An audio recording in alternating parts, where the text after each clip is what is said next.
अवस्था आहे जिथे आपल्याला सगळी इंद्रिय मनबुद्धी ॲब्सेंट आहेत, म्हणजे ती स्थिरावली आहेत, शांतावली आहेत.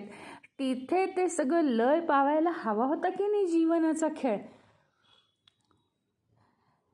आता कळेल आपल्याला. आपण आत्तापर्यंत म्हणजे उपनिषद हे कोणत्या स्थानावर आहे ह्याची आपल्याला आता प्रचिती येत जाईल. आतापर्यंत आपण एक वाक्य वापरत होतो. खरोखरी ईश्वराची केवढी कृपा आहे की तो आपल्याला दररोज रात्री झोपवून सकाळी उठवतो. आपल्या ज्ञानानुसार ते बरोबरच होतं. दररोज तो सकाळी आपल्याला उठवतो, ही त्याची कृपा आहे. त्याने जर आपल्याला सोडून दिलं, हे एका अंशी बरोबर आहेच, ते मी डावलत नाही आहे. त्यांनी जर आम्हाला आमच्याकडे लक्ष घालणं सोडून दिलं तर आम्ही जिवंत राहू का? म्हणजे त्याची केवढी मोठी कृपा आहे. आता इथे एक गोष्ट ती क्लिअर होती आपल्याला.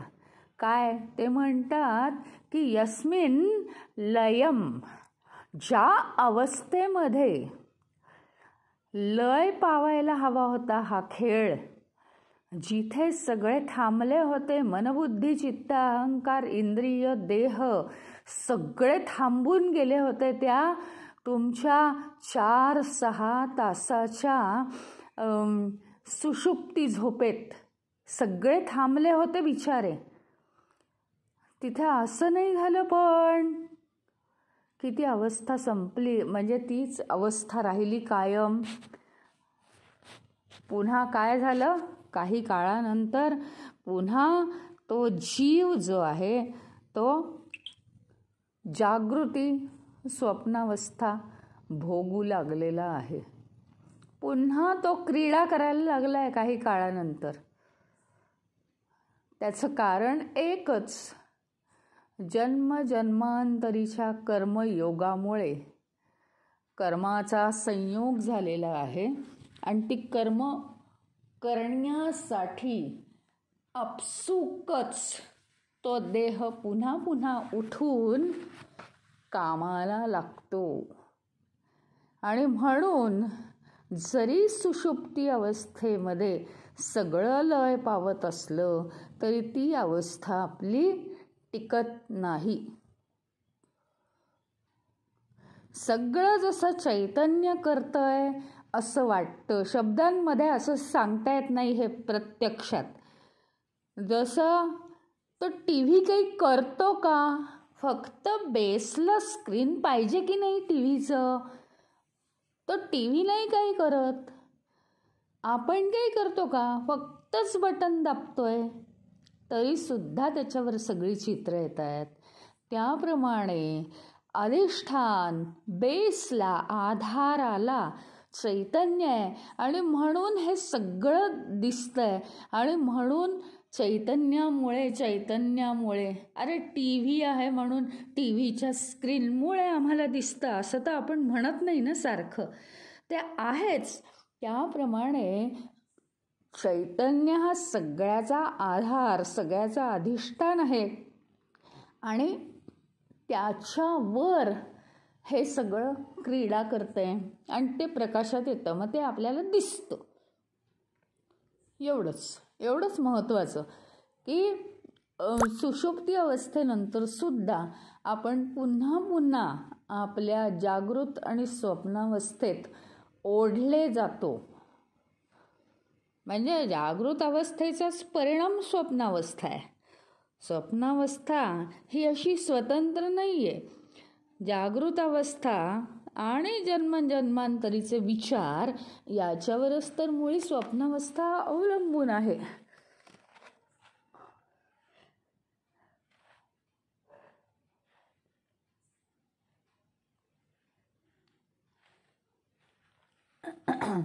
आणि एकदा का जागृत अवस्थेत आलं की कधी स्वप्नावस्था आणि कधी त्याच्यानंतर सुषुप्ती अवस्था असं या 3 अवस्थांमध्ये म्हणजे या 3 नगरांमध्ये पुन्हा पुन्हा हा जीव क्रीडा करतो, याच्या बाहेर तो क्रीडा करत नाही.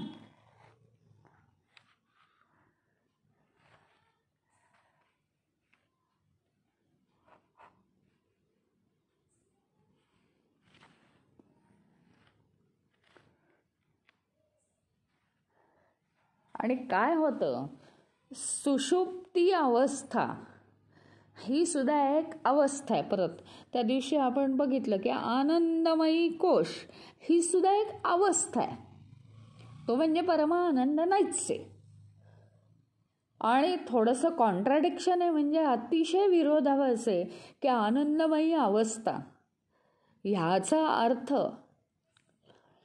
केवळ चित्त वासना कोश ही आनंदमयी अवस्था आहे. अज्ञान आहे तिथे, म्हणजे तो आनंदमयी कोश का झाला आहे हे सुद्धा सांगते की आनंदमयी कोश आहे तिथे पूर्ण अज्ञान आहे. आणि वासना पूर्ण करण्यासाठी हा जीव जो झटतो तो त्या जीवाचा आनंद आहे. या पंचमहाभूतात्मक देहामध्ये भले तो रडो, भले तो दुःख भोगो, भले तो सुख भोगो, पण तोच त्याचं जीवन पूर्ण करणारा आनंद आहे. म्हणून त्याला आनंदमयी कोश म्हटलंय. आनंद म्हणजे काय, पूर्णपणे अज्ञानात असल्यामुळे हा जीव त्या वासना भोगत भोगत तो त्यांची वासनांतून निर्माण झालेली कर्म, मग ती कधी कष्टाची असतात, कधी त्रासदायक असतात, कधी चिंताजनक असतात, तरी ती तो भोगतो. मग दुःख भोगो का सुख भोगो, त्याला म्हणतात आनंदमयी कोश. जीवाला त्यातून आनंद, आराम, समाधानच मिळतं. म्हणून नाही तर तुम्ही म्हणाल आनंदमयी कोश म्हणजे आनंदच आनंद. मी बघितलेलं आहे जे या विषयांवर कॉलेजेसमध्ये लेक्चर्स देतात, त्यांना या आनंदमयी कोशाचं काही समजत नाही. ते म्हणतात आनंदमयी कोश म्हणजे काय, चैतन्य नाही आहे ते. आणि ते काय काय ते आपलं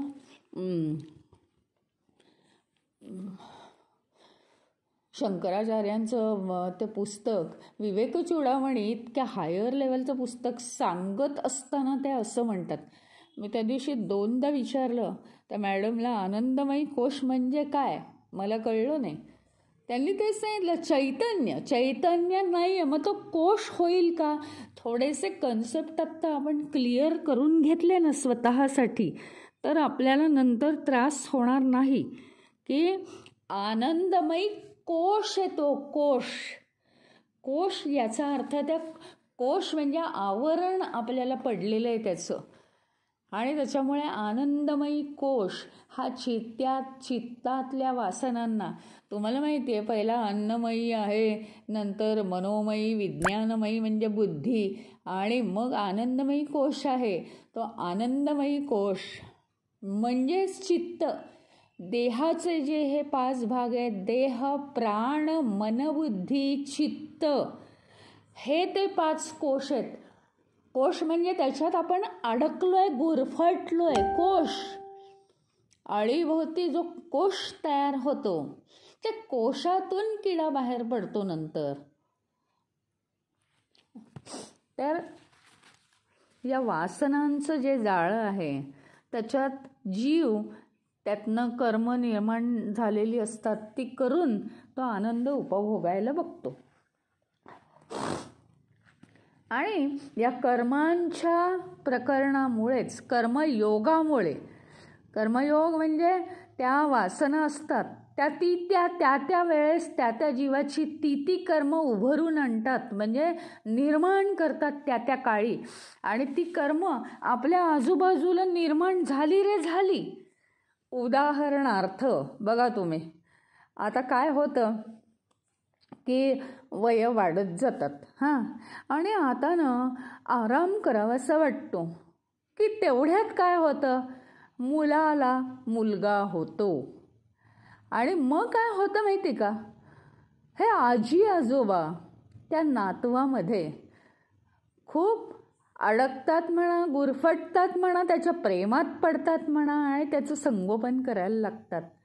त्याचं कारण काय असतं की आता ते कर्म त्यांचं उभरून आलं आहे, ते कर्म निर्माण झालं आहे आणि ताबडतोब मग हे मनोशरीर यंत्र त्या कर्माच्या मागे लागतं. ॲटोमॅटिक ही ओढ आहे आपल्याला आणि ती कर्मच पूर्ण करण्यासाठी आपण इथे आलेलो आहोत. त्याच्यामुळे कर्म ही त्या त्या काळामध्ये तुमच्या देहाला, तुमच्या मनाला ते किती सुटेबल आहे, किती त्रासदायक आहे हे विचारलं जात नाही. त्यावेळी ते कर्म निर्माण होतं. ती संपूर्ण अवस्था तुमच्या आजूबाजूला निर्माण होते. बीजरूपात ते आहेच वासनांमध्ये. असं काहीही म्हणू शकत नाही की ह्याच्यामुळे असं झालं आणि त्याच्यामुळे मला आराम मिळाला नाही. तर ती ऑटोमॅटिक बीजरूपाने जे आहे त्याला अंकुर फुटतो आणि ती कर्म निर्माण झाली की हा जो जीव आहे त्या कर्मांच्या मागे लागतो आणि ती कर्म पूर्ण करायच्या इच्छेने तो निघतो. त्याला पूर्णपणे प्रेरणा आहे कर्मांची. एवढं मोठं कारण आहे म्हणून सुषुप्ती गाढ निद्रेत सुद्धा तो काय होतो, गाढ निद्रेत सुद्धा तो जागृत होतो. गाढ निद्रेमध्ये काय व्हायला पाहिजे, कायमचं लय व्हायला पाहिजे, पण ते होत नाही. केवळ कर्मांची ओढ, कर्मांची प्रेरणा.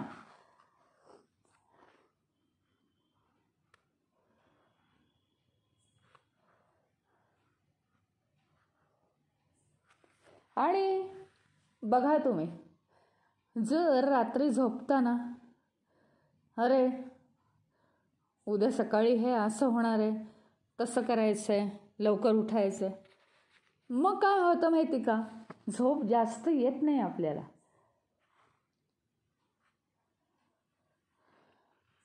आपल्याला जे झोपेची प्रवृत्ती व्हायला पाहिजे त्याला हा विचार विचलित करतो. सारखी जाग येते आपल्याला.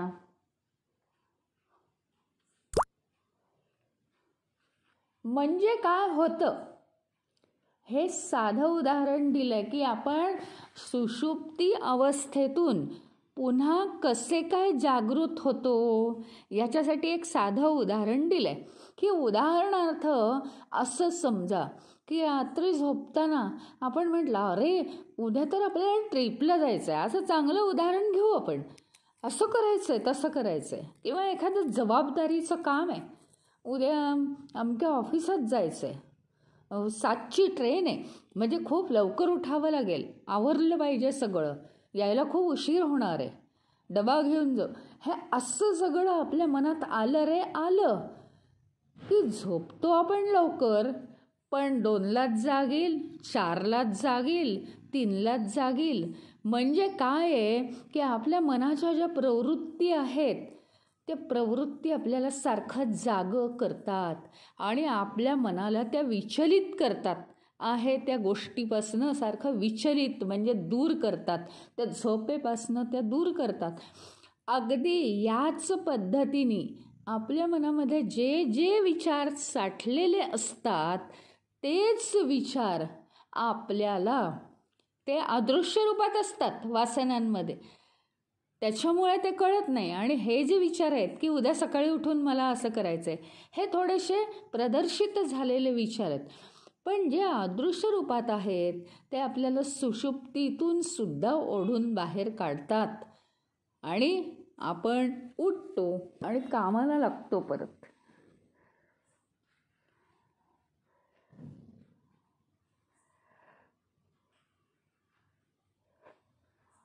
आणि मग पुन्हा इतकी छान अवस्था ही जी आहे सुषुप्ती अवस्था, पुन्हा हे विचार आपल्याला आहे ना ढकलतात जागृत अवस्थेत आणि पुन्हा आपण सारखं काम सुरू करतो.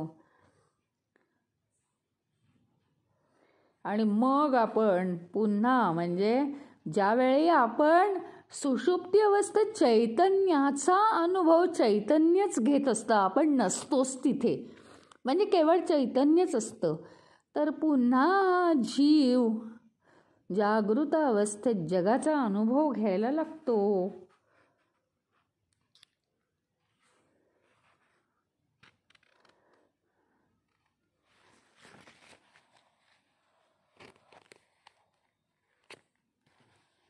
आणि होतं काय माहिती का, ज्यावेळी आपण जागृत आणि स्वप्नावस्थेत येतो पुन्हा भूमिका करायला लागतो, त्याच्यातून सुद्धा खूप विचलनं निर्माण होतात.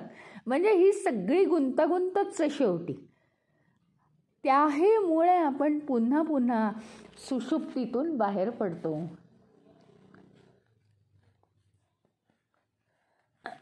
खरं म्हणायचं झालं, हे बघा, हे जर सगळे वेगवेगळे असते तर सगळ्यांनी ॲट अ टाइम काम केलं असतं की नाही. कारखान्यामध्ये काय असतं, एक प्रोसेस असते. हां, आता त्या प्रोसेसमध्ये प्रत्येक एकानंतर दुसरी प्रोसेस, दुसऱ्यानंतर तिसरी प्रोसेस, याच्या ठिकाणी सर्व ठिकाणी माणसं नेमलेली आहेत. सगळी माणसं ॲट अ टाइम काम करतायत, करू शकतायत ती. आता इथे काय होतं माहिती का, तुम्ही मला एक सांगा की तुम्ही असं अनुभवलंय का, जागे पण आहात, झोपलेले पण आहात, स्वप्नही पडतंय? नाही, एका वेळी नाही आहेत या तीन अवस्था. ह्याचा अर्थ हा जो आपल्याला वेगवेगळा भासणारा जागृत अभिमानी, स्वप्न अभिमानी, सुषुप्ती अभिमानी जीव हे वेगवेगळे नसून ते एकच आहेत. फक्त त्या अवस्थेत त्यांना नावं मिळालेली आहेत. एकच समजा कोण आहे ती, काही पण घ्या, कल्पना. शाळेत गेली कल्पना मॅडम, कल्पना मॅडम, कल्पना मॅडम असं करायचं का, आणि तीच ती घरी आली, ए कल्पना, ए कल्पना, असं. म्हणजे काय झालं, एकच आहे ती, एकच आहे ती, पण तिला वेगवेगळी त्या अवस्थेत नावं निर्माण झाली आहेत. त्याचप्रमाणे वेगवेगळ्या अवस्थेत असताना त्याची वेगवेगळी भूमिका असल्यामुळे त्या जीवाला वेगवेगळी नावं मिळतात. पण एका वेळी तो एकच अवस्थेत काम करतो, ह्याचाच अर्थ तो एकच आहे, पण तो तीन अवस्थात फिरतो आणि तीन त्याला नावं आहेत.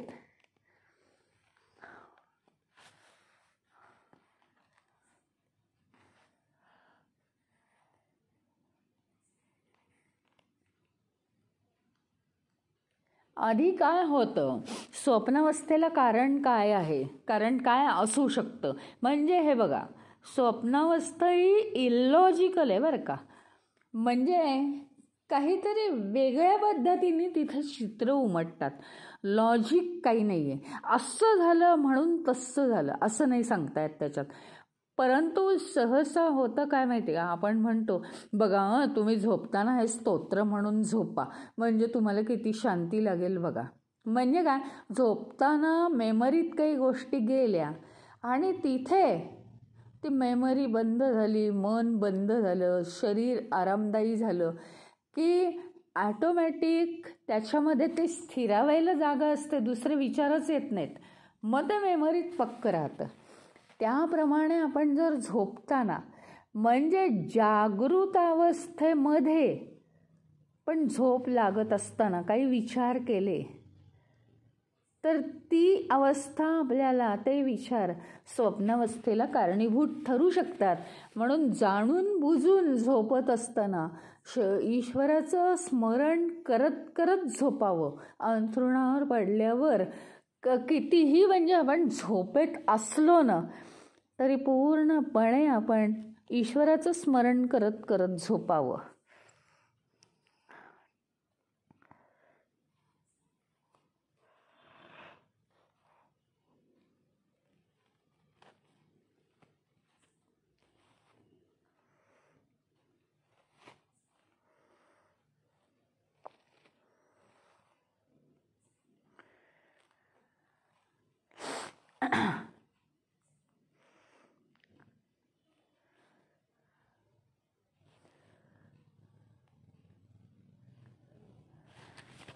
आणि मग हे सगळं शेवटी या वासना का होतात, किंवा पुन्हा पुन्हा आपण त्याच्यातच रिपिटेशन, म्हणजे कळत असून सुद्धा एवढा तास झाला की पुन्हा पुन्हा मी माझं ॲटोमॅटिक होतं आपल्याकडून, ते काही मुद्दाम केलं जात नाही, पण पुन्हा पुन्हा हे का होतं?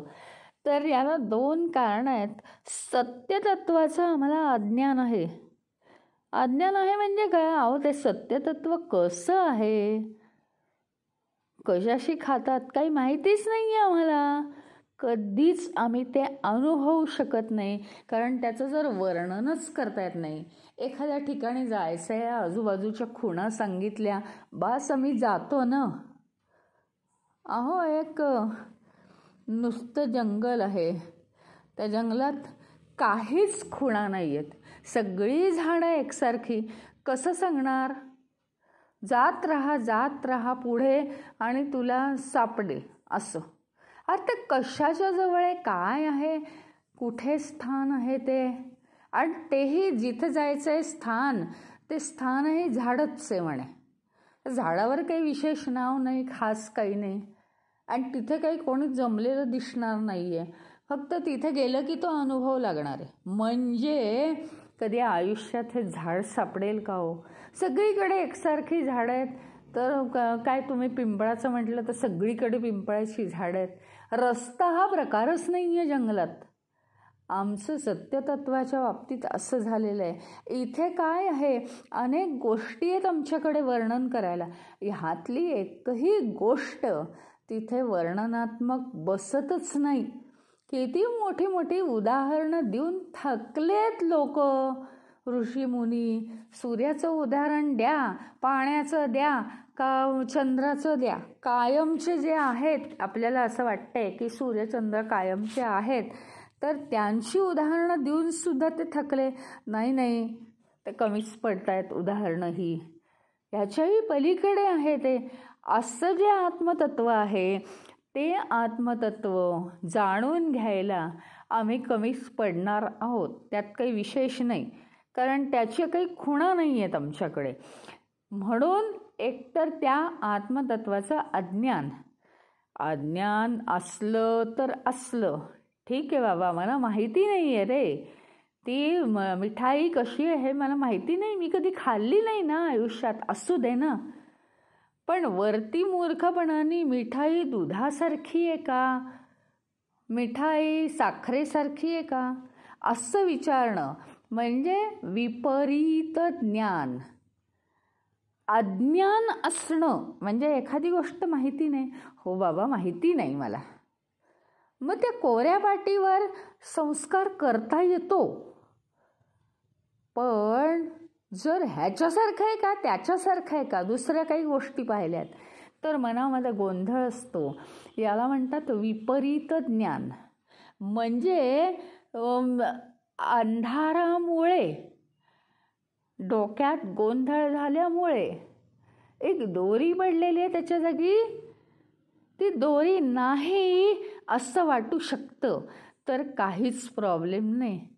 ती दोरी आहे का, नाही दोरी नाही वाटत आहे हो, इथपर्यंत सगळं ठीक आहे, काही प्रॉब्लेम नाही. पण दोरी नाही, साप वाटतोय, झालं. काही नसलेलं, सापाने अजून स्पर्शही नाही केला, मी सापाला पाहिलं पण सापाने मला पाहिलंही नाही, कारण तो साप नाहीच आहे, तरीसुद्धा विष भिनलं अंगात. काय करणार? त्या भीतीने सुद्धा मृत्यू येऊ शकतो. आता तो साप कुठे गेला असेल, सकाळ झाली, अरे अजूनही तिथेच आहे, म्हणजे काय, तो आता माझं वाईटच चिंततोय. म्हणजे जे नाही आहे त्याची सुद्धा आपल्याला भीती आहे. याला म्हणतात विपरीत ज्ञान. विपरीत ज्ञान म्हणजे अयोग्य ज्ञान. जे ज्ञान योग्य नाही आहे ते ज्ञान आपल्याला निर्माण झाल्यामुळे त्याची चिंता निर्माण होतीये की आता काय करायचं. वाळवंटामध्ये ते वाळू नाही आहे हे भासणं ठीक आहे हो, पण तिथे पाणी आहे असं भासणं हे विपरीत ज्ञान आहे. कारण त्या पाण्याच्या ओढीने आपण तिथे पळत जातो आणि तिथे पाणीच मिळत नाही. या गोष्टी आपलं नुकसान करणाऱ्या आहेत.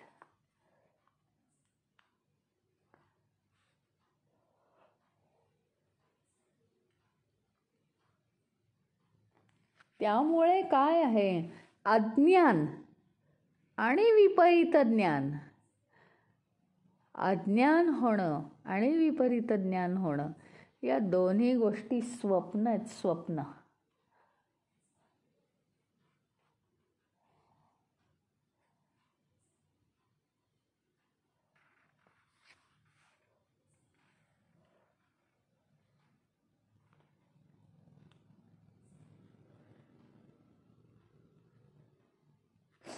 आणि त्याच्यामुळे होतं काय माहिती का, हे आपण का जाणून घेतोय विपरीत ज्ञान, ते विपरीत ज्ञान आम्हाला ऑलरेडी आहे आमच्या मनामध्ये. म्हणून इतके छान अवस्थेत गेलेला, सुषुप्ती अवस्थेत गेलेला हा जीव पुन्हा पुन्हा या दोन प्रकारच्या ज्ञानांमुळे, एक अज्ञान म्हणजे त्या गोष्टीचं ज्ञानच नसणं आणि एक विपरीत ज्ञान होणं, ह्याच्यामुळे पुन्हा पुन्हा तो जगाचा अनुभव घ्यायला उद्युक्त होतो आणि घोर अरण्यात तो पडतो. कारण एका विपरीत ज्ञानातून दुसरे अनेक विपरीत ज्ञान सुरू होतात.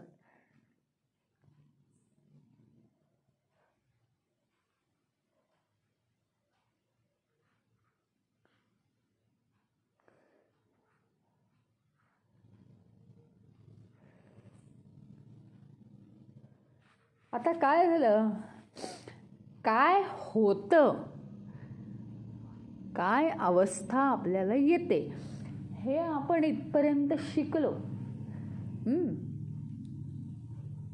पण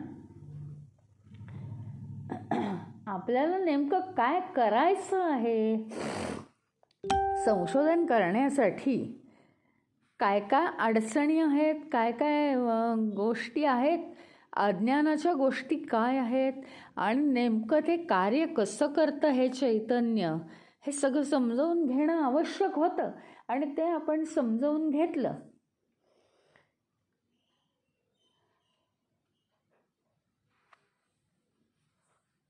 आता त्याच्यापुढे त्याच्यात कार्य कसं करायचंय हे आता बघायचंय आपल्याला.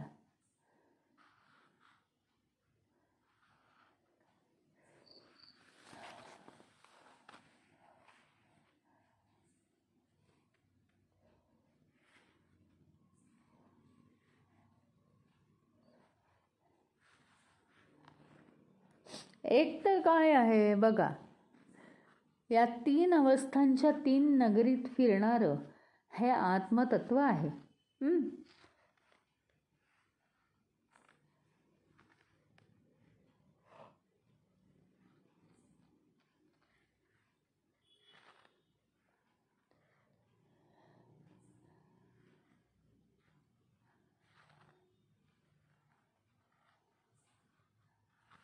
आता समजा म्हणजे कसं बरं हे सांगता येईल, हे बघा, एक गावी आपण राहतो बरं का, एका गावी आपण राहतो समजा, आणि काय आहे की काहीतरी आता आलंच आहे बघा, इयर एंड आलाय, हो की नाही, तर आपण आता न्यू इयर सेलिब्रेट करायला जातो साधारण डिसेंबर एंडला. तर आपण गेलो आहे कुठेतरी 4 दिवस राहायला गेलो आहे लांब गावाला, बेंगलोरला जा, चेन्नईला जा, कोण कोण कुठे कुठे जातं, गोव्याला जा. आता तिथे गेलो आहे आपण, आणि तिथून परत घरी आलो आहे.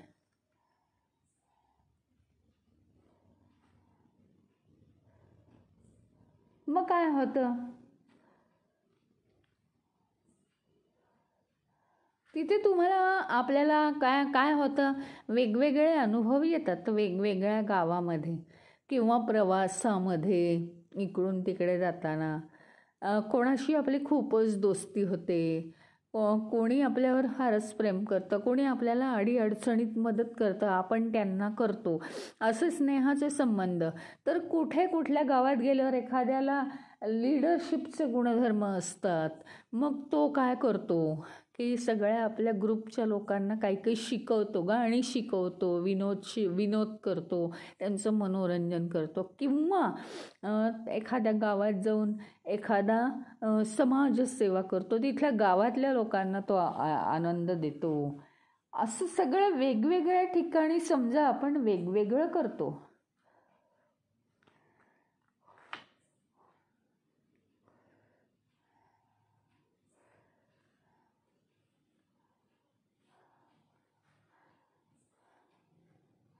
आता काय झालं, हे सगळं आनंदाचं काम चालू आहे हां, आणि एकदम कोणीतरी खिसा कापला, आपला पर्स चोरली, काहीतरी झालं हां,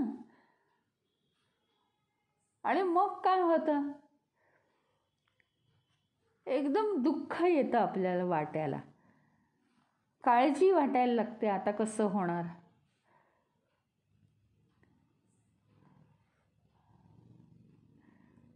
आणि मग आपण हळूहळू घराची वाट धरतो, कोणी आपल्याला मदत करतं पैशाची, मग त्या काळजीतून आपण थोडे उभे राहतो, घराची वाट धरतो. असं एक जर दृश्य घेतलं, जीवनात अशाच घटना कमी जास्त सारख्या घडत असतात. तर जे तुम्ही गावाला गेल्यावर सन्मानित झालेले असता लोकांकडून, प्रेमाने आदराने वागवले गेलेले असता, एक क्षण काहीतरी असा येतो की एकदम तुम्हाला कोलॅप्स व्हायची वेळ येते, सगळा अभिमान नष्ट. अरे अरे, म्हणजे तुम्ही समाजसेवा केली एका गावात आणि आता काय आहे, अरे अरे मला मदत करा, माझ्याकडे पैसे नाही आहेत, घरी गेल्यावर तुम्हाला पाठवतो, इतकी वेळ येते. पण हे सगळं काय आहे, त्या वेळेस ती कर्मांची फलप्राप्ती आहे. आणि हे सगळं भोगणारा कोण आहे, तर एकच आहे, हे आपल्याला कळत नाही. आपल्याला फक्त एवढंच वाटतं, अरे मगाशी आपल्याला एवढं सुख होतं आणि आत्ता आपल्याला एवढं दुःख काय. ह्याचा अर्थच एवढा आहे, मगाशी जो सुख उपभोगत होता तोच आत्ता दुःख उपभोगतोय. म्हणजे सगळं हे उपभोगणारा एक आणि एकच जीव आहे, खरोखर वेगवेगळे नाही आहेत ते.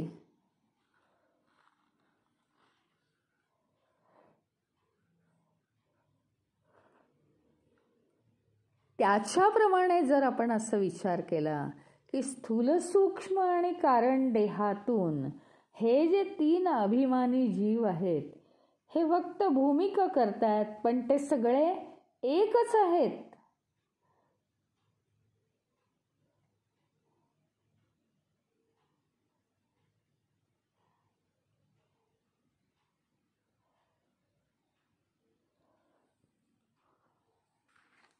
ते काही वेगवेगळ्या अवस्था नाहीत.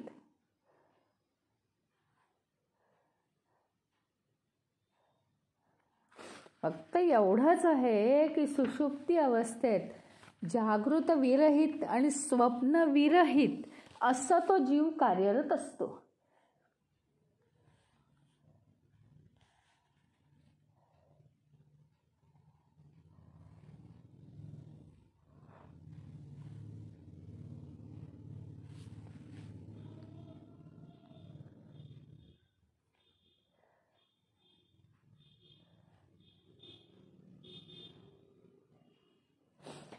या आता 3 जीवांची, आता हे बघा, सुषुप्ती अवस्थेमध्ये जो सुषुप्ती अभिमानी जीव आहे ना, तो जो कार्यरत असतो त्याच्यापासून काही सुखदुःख निर्माण होत नाहीत.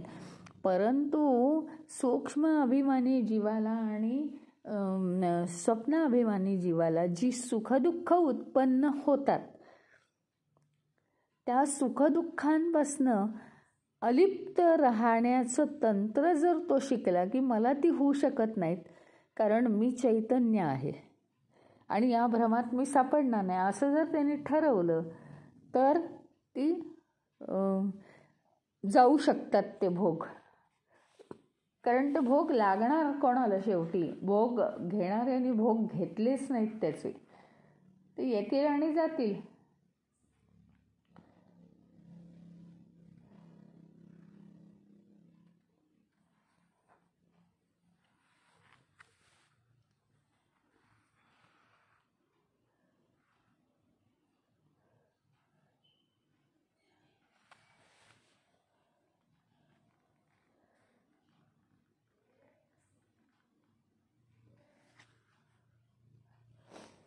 काय आहे माहिती का? सुषुप्तीतून बाहेर आल्यानंतर आपल्याला एवढंच जाणवतं की आपल्याला किती आराम पडला, एवढंच फक्त जाणवू शकतं. कारण तिथे बाकीचं सगळं ॲब्सेंट होतं. स्वप्नातून बाहेर पडल्यानंतर, स्वप्नावस्थेतून बाहेर पडल्यानंतर काय होतं?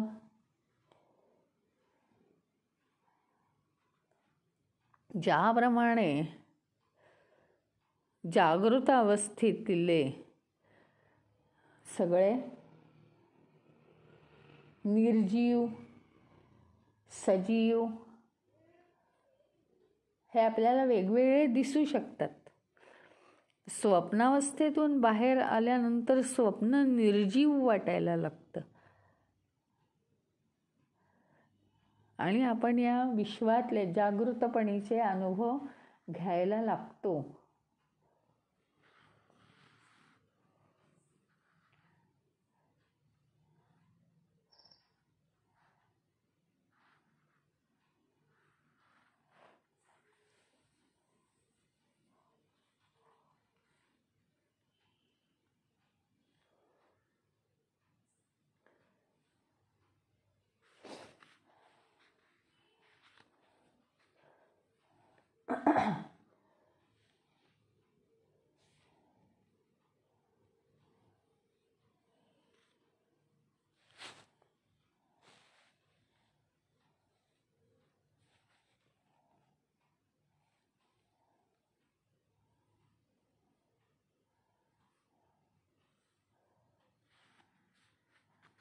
आणि इथे जे म्हटलंय विचित्रम, विचित्र म्हणजे वेगवेगळं, विचित्र नव्हे, विभिन्न अवस्थेतनं त्याला जावं लागतं.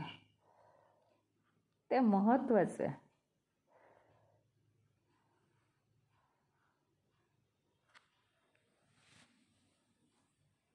ज्यावेळी तो शिकेल, म्हणजे या पद्धतीचं ज्ञान घेऊन सुषुप्ती अवस्थेत काय काय घडतं हे बघा. स्वप्नावस्थेत काय काय घडतं हे कधी कधी मला न स्वप्न पडलं पण मला आठवतच नाही. कोणी म्हणतं मला स्वप्न पडलं, हे एवढं आठवतंय पण पुढे काय झालं हे आठवत नाही. स्वप्न पूर्ण होतं पण ते आठवत नाही.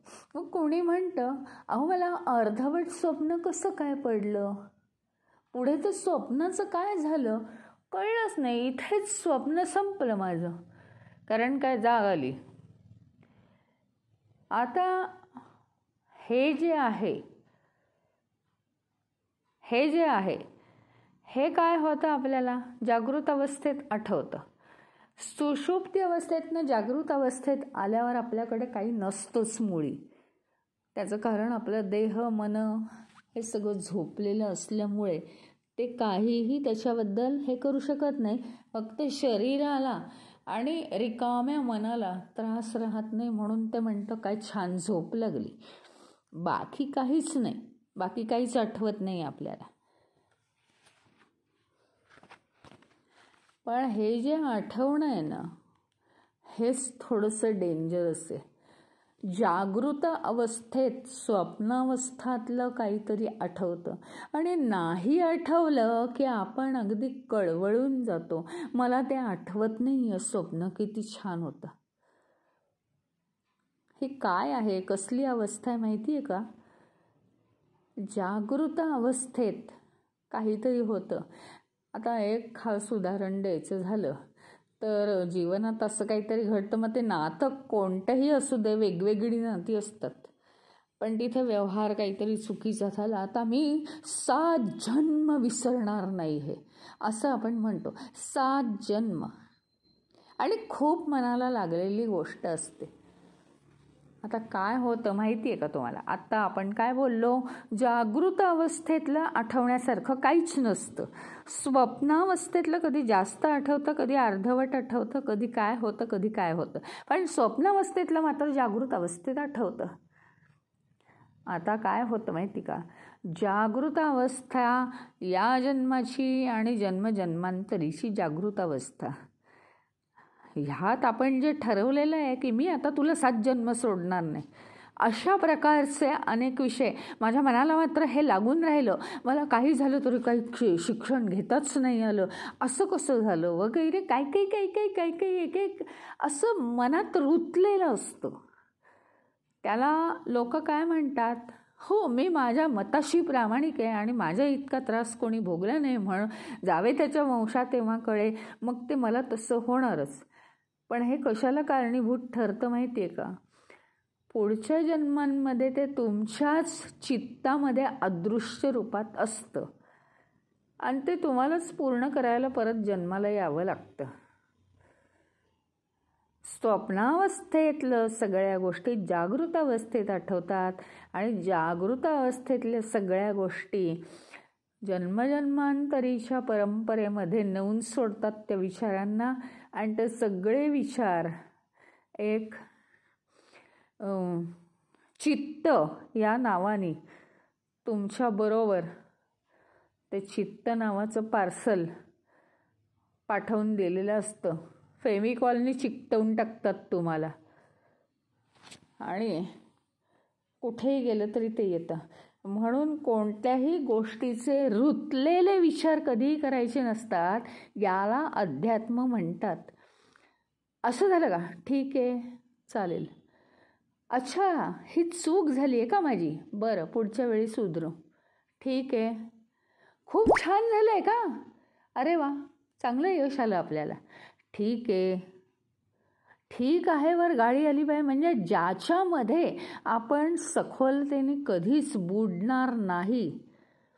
ते पूर्वी शाई बुडवून पेननी लिहायचं असायचं, टाक म्हणतात त्याला. आता ते किती बुडवायचे, ते काय पूर्ण टाक त्याचं लाकूड बिकूड सगळं बुडवायचं का? लिहिताना काय वेळ, टपा टपा टपा पाणी कागदावर, शाई कागदावर गळेल. म्हणजे जे साठवलंय जास्तीचं त्याच्यात ते गळत राहील, अक्षरं दिसतील का? आपलं ते झालंय. सारखं प्रत्येक विचारात बुडाल्यामुळे ते जसं टाकाच्या लाकडाला शाई चिकटली आणि लिहायला गेलं की ते अक्षर दिसत नाही, कारण अक्षर लिहिलेलं जे आहे आपण त्याच्यावरती शाई पडते. त्याप्रमाणे आपण सारखे रुतलेले विचार मनामध्ये केले किंवा एकदा विचार चालू झालं की एकदम हॉरिझॉन्टल लाईन लागते त्या विचारांची, चालू चालू चालू चालू चालूच आहे, अजून संपलाच नाही आहे तो विचार. तर ते विचार आपल्या चित्तावस्थेत वासनांच्या रूपाने हळूहळू ते ओझं वाढत जातं आणि त्याच्याबरोबर जन्मांची संख्या वाढत जाते. तर ते आपण ठरवायचं आहे.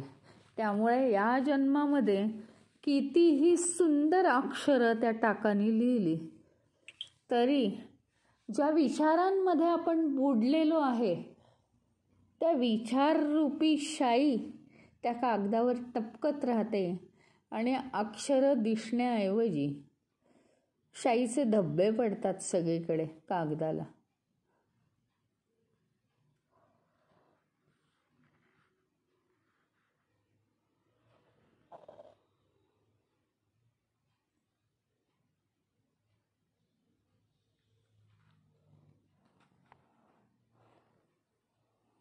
आणि मग कोणत्याच भावनांनी राग येत नाही.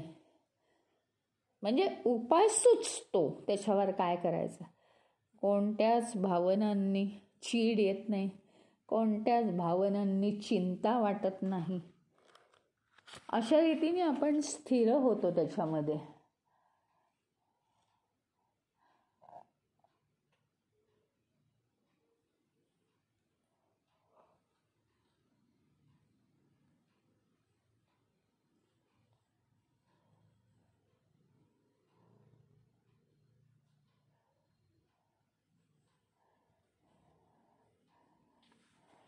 एक तर म्हणजे हे बघा, या श्लोकामध्येच दिलेलं आहे की जन्मजन्मांतरीच्या वासनांमुळेच आपण पुन्हा सुषुप्ती अवस्थेत जागृत आणि स्वप्नावस्थेत येतो आणि आपण संसार पुन्हा पुन्हा थाटतो, पुन्हा पुन्हा करायला लागतो. एवढ्या 5-6 तासाची 8 तासाची ती अवस्था असताना सुद्धा, तिथे बाकीचं सगळं लय पावलेलं असताना सुद्धा या कर्मांची एवढी ताकद आहे की पुन्हा त्या सगळ्या लयातनं पुन्हा संसार उभा राहू शकतो. हे एक कारण आहे. आणि दुसरं कारण आहे काय की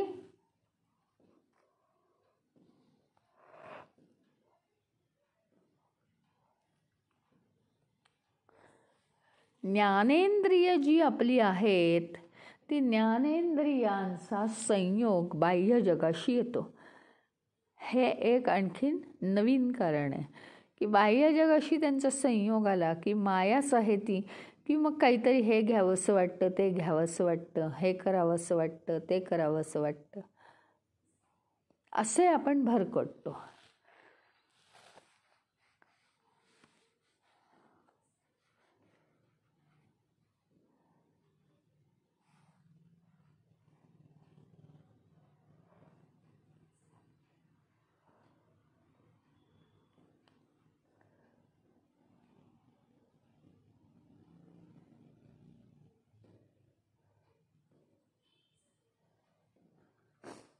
आणि मग अशी अवस्था जर आपल्याला नको असेल तर जगाशी संयोग पावणं थोडंसं कमी करायचं. घटना झाली, ॲक्सेप्ट करून मोकळं व्हायचं आणि भूतकाळ विसरायचा. आणि स्वतःच्या बाबतीत मी नाहीच आहे, काय आहे, फक्त चैतन्य आहे आणि हे माझं नाही आहे, तर सगळं चैतन्याचंच आहे अशी भावना दृढ करायची. म्हणजे आपण हा सत्यतत्वाचा हळूहळू अनुभव घेऊ शकू. सुषुप्ती अवस्थेमध्ये सुद्धा सुषुप्ती अभिमानी जीव कार्यरत न होता हळूहळू आपण म्हणजे चैतन्याला पूर्ण वाव दिला जाईल ते कार्य करण्याचा, त्याला ओळखण्याचा. अशा रीतीने आपण त्या मार्गावर चालायला लागू. तर आता ह्याच्या पुढचा जो श्लोक आहे तो आपण उद्या बघूया. ओम